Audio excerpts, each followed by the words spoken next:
We fell out of love like shooting stars came crashing down. Ушундай да сөз да жок болуп калат да. Биз өткөндө немеге түшкөнбүз да, гольф ойногонбуз да. Жүргүм келет, бирок азыркы учурда көптөн бери жүрө элекмин.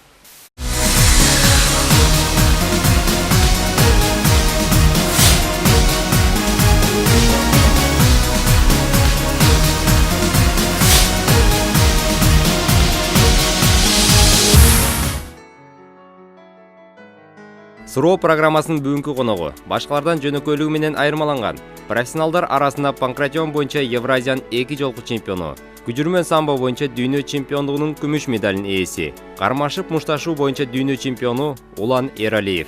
Ал профессионалдар арасында 13 беттеш өткөрүп, баарында жеңишке жетишкен. Ошондой эле эрежесиз эр мушташтын илбирси, намынын ээси.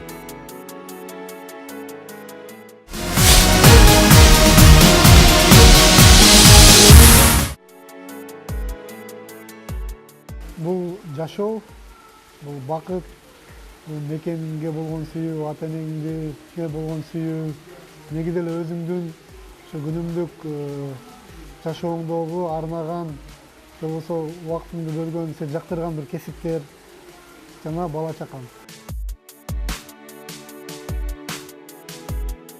Улуттук университети, Жусупов Асан атындагы укуктануу, андан кийин ДИП академиясы, эл аралык мамилелер, андан кийин азыр дене тарбия жана физкультура академиясында окуп жатам.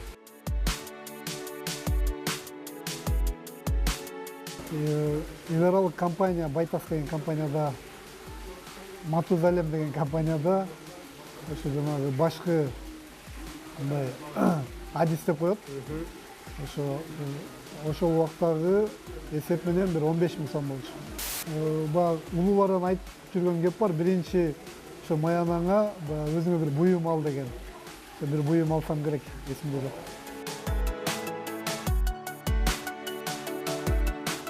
Бул жаш кезекте бул баягы ар кандай тасмаларды же болбосо окуудан каармандарды окуп, мен да ушундай болсом экен, болгум келсе деп эңсечүмүн. Бара-бара дүйнө таанымдын баягы жогорулашына каратабы бул өзүнчө бир мындай бир сезимдер десем болот да. Бул ошол эле кайра келип ушул сүйүүгө такалат окшойт. Бул ошо мекенди сүйүү, өзүңдүн ойлогон ой максатыңа жетүү, же болбосо үлгү болуу кийинки келечекке.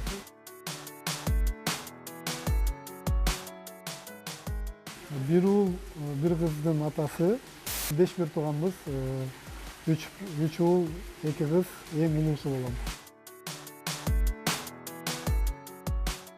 Ооба, мурда ар бир мезгилге жараша кийингенге аракет жасачумун. Азыр болсо ар кандай кээде чет мамлекеттерге барганда жакшы магазиндерге кирсем, ошондой жакканымды алып калганга аракет жасайм. Көбүнчө өзүбүздүн Зордой базарынан, анан магазиндерден.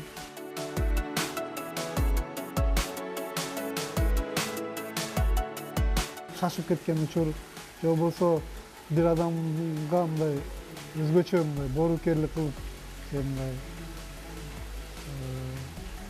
кээде мындай тез ачуум келип кеткен учурлар.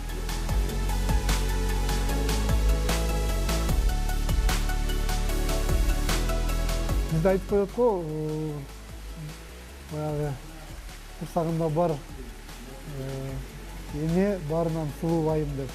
Эми мен үчүн көп болуп сулуулар.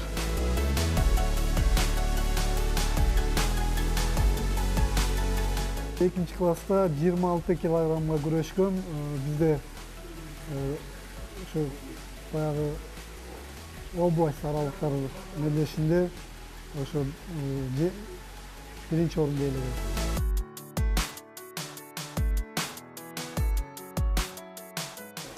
Мага Lexus автоунаасы жагат, бирок азыр Toyota маркасындагы унаалар жагып атат.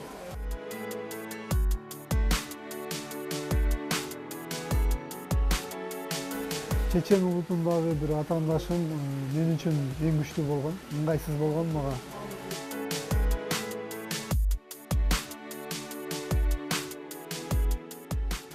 Кээде жүрөм, жүргүм келет, бирок азыркы учурда көптөн бери жүрө элекмин.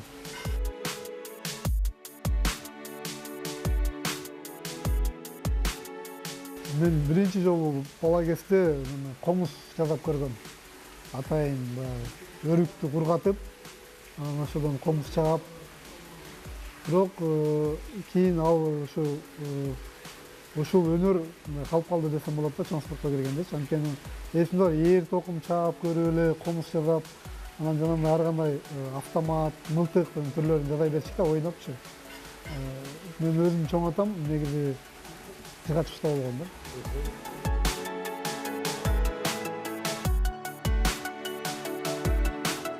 Фастфуд жеймин, бирок ар дайым мындай кечке чейин көп жей бербейм да. Кээде эңсегенде сагынганда жеп коем. Мен бир жолу, эки жолу жеп койгондон анчалык эле мындай зыян болуп кетпесе керек деп ойлойм.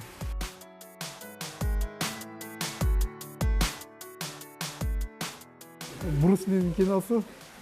Атам экөөбүз биздин ошо райондун борборуна барып, кинотеатрга кирип кино көргөнбүз. Анан кино көрүп атсак эле бир адам чыгып эле баарын уруп, тепкилеп, көтөрүп чабып эле өлтүрүп атат да, мындайча айтканда.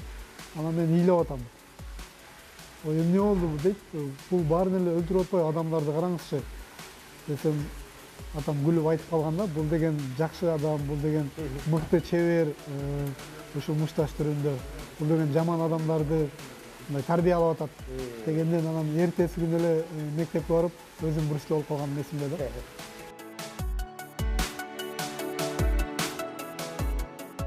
Негизи саякат куруу мага жагат да. Кудайга шүгүр, көп эле жакшы жерлерди көрүп келатабыз.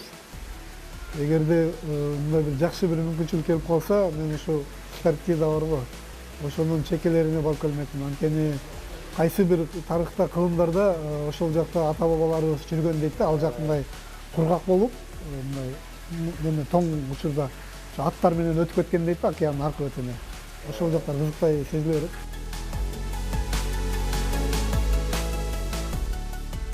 Өзүбүздүн Айкөл Манас атабыз менен таанышып, балким сабак алмакпыз.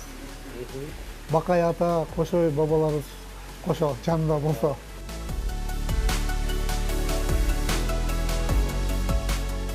Жакындарыма жардам бермекмин. Бул ошол эле жакын туугандардан баштап, өзүбүздүн жашап аткан мекенибизге, маданият, спорт чөйрөсүнө абдан көңүл буруусуна салым кошмокмун, андан тышкары көз жок мамлекетке.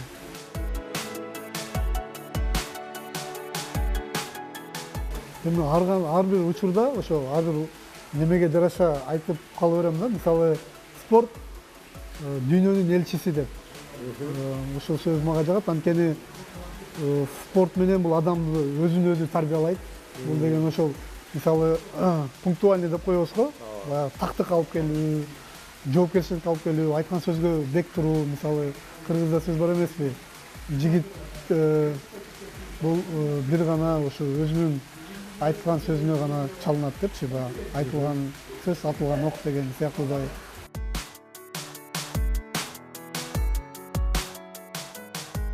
Айымдардын эң негизги сапаты бул түшүнүк. Түшүнүк болсо жөнөкөйлүк, түшүнүк болсо сабырдуулук, түшүнүк болсо келечекке умтулуулар болот деп ишенем. Ал эми жигиттерде болсо, мырзаларда бул ошол тактык, ошол эле учурда эр жүрөктүк, анан кийин мындай бири-бирин колдоп билүү, бул мисалы ишеним, көңүл да, эң негизгиси.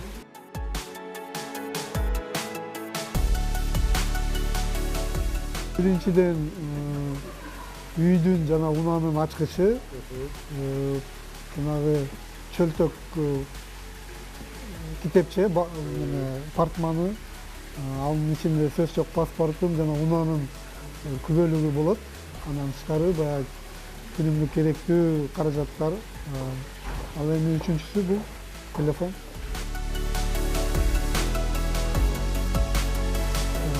негизи баардык эле мындай жакшы музыкалар, көңүлдү ача турган музыкалар, кээде ойлонто турган, мааниси терең ушундай музыкалар, ырлар жагат.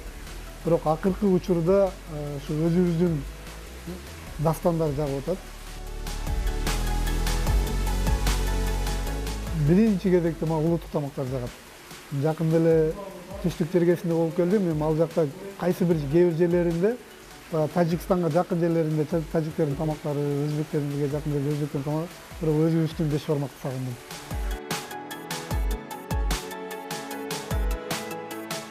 Ар кандай.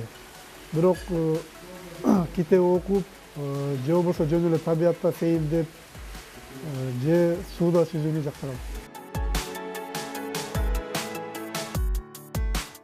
Мен өзүм малды, ошол эле кой болобу, же уй болобу, же жылкы болобу мууздап, терисин сыйрып, жиликтеп, казанга салып, бышырып, конокту тозо алам.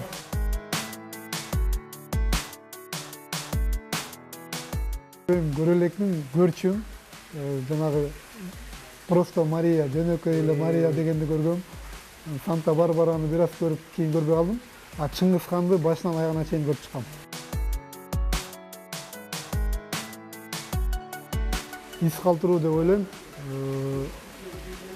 Жана ошондой эле бир өзүңдүн айлана чөйрөңө салым калтырып кетүү, салым кошуу.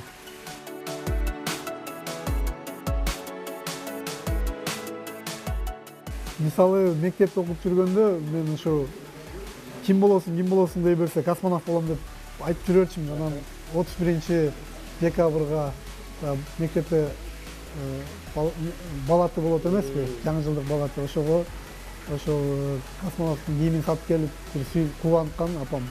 Ошол эсиме келди. Андан кийинки аскердик кызматка кетип атканда жолдош балдарым сен узатып атканда баягы провод деп койчу, аскерге узатуу аземинде ыйлатабыз деген да.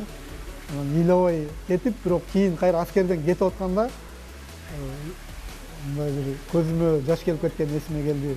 Эми 1,5 жыл деген бат эле өткөн экен, өзүм мынакей үйүмө келатам, анткени ал убакта баткендик коголаң болуп кетип, ошондой бир жанагы боевиктер менен кичине согушка катышып калганбыз. Ал эми кийинки эскерүүм бул спортто ушу мен болду, спорт болбой калды мен үчүн. Эми инилеримди спорттон мындай бир жакшы өздөрүнүн ойлогон ой максатына жетишкенге салым кошоюн деп атып эле, инилер менен кошо өзүм бир спорттун чебери болуп, анан дүйнөлүк мелдештерде ушу орунду ээлеген учурлар жакшы. Андан кийин инилерим ушу жакшы байгелерге ээ болгон учурлары толкундантып кубантат да.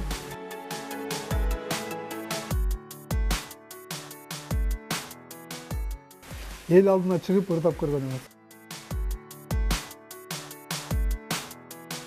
Мен апама айткан сөзүм эсиме келип атат.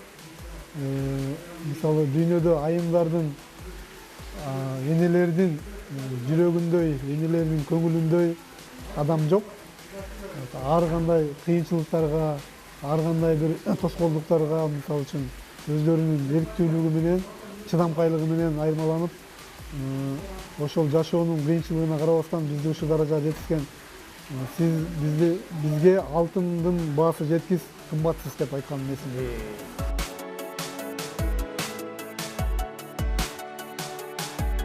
Кыргызстан бул төрөлүп өскөн мекеним.